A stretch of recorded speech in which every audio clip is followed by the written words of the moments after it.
এই ম্যাডাম বেরোন বেরোন, আমরা চলে এসেছি ম্যাডাম। এই দাঁড়ান ম্যাডাম, সাথী ধরতেছি। ধরেছি সাথী। এই কিছু আছে, আমাকে কিছু খেতে দাও তো।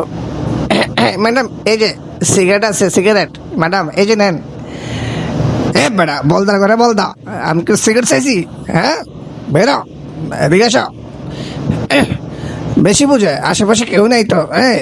এই ছেলে যাও, একটা লেচু নিয়ে আসো, ঠিক আছে? এই ম্যাডাম আমি নিয়ে আসতেছি ম্যাডাম, এই যে কত সুন্দর লেচু। দাঁড়ান ম্যাডাম এই যে নেন। বেটা আমি ছিলবো এটা, হ্যাঁ ছিল। এই যে ম্যাডাম খুব সুন্দর করে ছিলে দিচ্ছি। হ্যাঁ ম্যাডাম এই যে নেন, এই যে খুব সুন্দর, মজা হবে। এম, দাঁড়াও দাঁড়াও ছাতি দাঁড়াও। আসলে তো খুব মজা, খুব খুব ভালো লাগলো। হ্যাঁ তোমাকে ধন্যবাদ, তুমি ভালো কাজ করেছো। হ্যাঁ, এমন বডিগার্ডই তো আমার চাই। চলো আমরা এখন চলে যাই। এই কারণ